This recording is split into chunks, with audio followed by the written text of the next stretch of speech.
I am sure आप में से बहुत से लोगों को ये मसला आ रहा होगा कि लोग आपसे खरीदते हैं लेकिन सिर्फ एक दफा और उसके बाद वो ऐसे गायब हो जाते हैं जैसे उन्होंने कभी आपसे कुछ बाय ही ना किया हो। आप सोच रहे होते हैं कि आपने सब कुछ ठीक किया, लेकिन सब कुछ ठीक करने के बाद भी आपको दोबारा सेल नहीं आ रही। तो आज की वीडियो में हम इस प्रॉब्लम और उसके सोल्यूशन पर बात करेंगे। तो इसका जो सबसे बड़ा रीजन है वो ये है कि ज्यादातर बिजनेसेस फोकस करते हैं सेल निकालने पर, लेकिन वो इस चीज को इग्नोर कर देते हैं या भूल जाते हैं कि असल जो प्रॉफिट है वो आता है फ्रॉम कीपिंग द कस्टमर।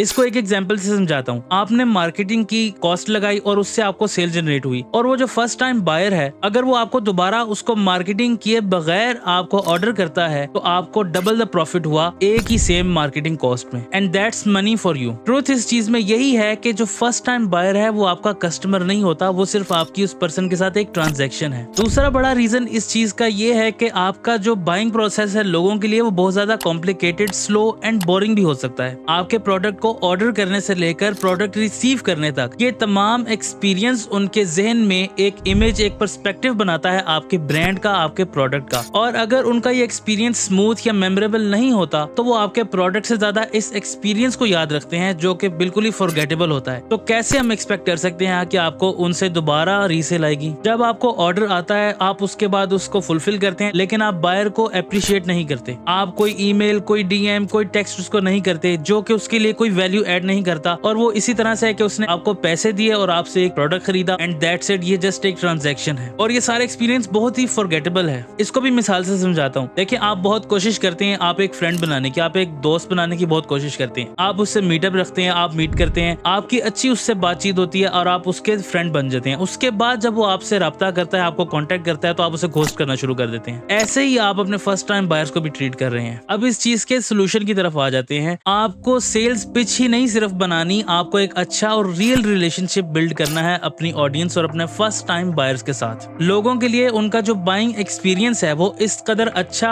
और मेमोरेबल बना दो कि लोग बगैर मार्केटिंग के आपका प्रोडक्ट को याद रखें कि हमने फलां ब्रांड से फलां प्रोडक्ट खरीदा था और हमने दोबारा भी उसे बाय करना है। उनका एक्सपीरियंस मेमोरेबल बनाने के लिए बहुत सी छोटी सी चीज है, वो है एप्रिसिएशन। और आप इसको उनके ऑर्डर प्लेस करने से लेकर आपका एग्जैक्ट ऑर्डर जब उन्हें शिप होता है उसमें भी और उसके बाद भी आप उन्हें अप्रिशिएट कर सकते हैं। उसका प्रोसेस ये है कि जब आपको ऑर्डर आए तो आप उन्हें थैंक यू ईमेल और डीएम करें, और इसके बाद आप उन्हें उनकी ऑर्डर की फुलफिलमेंट पे अपडेट देते रहें। ये आप टेक्स्ट के जरिए कर सकते हैं, ईमेल के जरिए और व्हाट्सएप के जरिए भी, जैसे ही आपको अच्छा लगता है। जब आप अपना ऑर्डर भी उनको शिप करते हैं तो आप अपने बायर्स के लिए उसमें एक अप्रिसिएशन लेटर या फिर एक थैंक यू कार्ड भी रख सकते हैं। और अगर आपकी कॉस्ट आपको परमिशन देती है तो आप एक छोटा सा गिफ्ट भी उनको दे सकते हैं। ऑर्डर की फुलफिलमेंट के बाद आप उन्हें दोबारा से ईमेल, टेक्स्ट और डीएम्स के जरिए अप्रिशिएट करें प्रॉपर्ली। फिर आप उनसे रिव्यू की भी डिमांड करें। आपके इस छोटे से काम से उनका ये बाइंग एक्सपीरियंस है वो बहुत ज्यादा मेमोरेबल बन जाएगा और आपकी एक वैल्यू उनके माइंड में बनेगी, और इससे आपकी ब्रांड की, आपके प्रोडक्ट की परसेप्शन, इमेज उनके लिए बहुत ही मेमोरेबल बन जाएगी। और यही वो चीज है जो उनको फर्स्ट टाइम बायर से आपके लॉन्ग टर्म कस्टमर्स में कन्वर्ट करेगी। लास्ट में आपको एक और चीज बोलूंगा कि आपको फर्स्ट टाइम बायर्स को सेलिब्रेट नहीं करना। जब आपके फर्स्ट टाइम बायर्स बगैर रीटारगेट करके रीमार्केटिंग किए आपको दोबारा से ऑर्डर करें, तब आपको सेलिब्रेट करने का टाइम है। वीडियो से आपने कुछ भी सीखा हो तो आपने वीडियो को लाइक करना है, कमेंट्स में अपनी फीडबैक देनी है और वीडियो को ज्यादा से ज्यादा लोगों तक शेयर करना है। इसके अलावा चैनल भी आपने जरूर सब्सक्राइब करना है।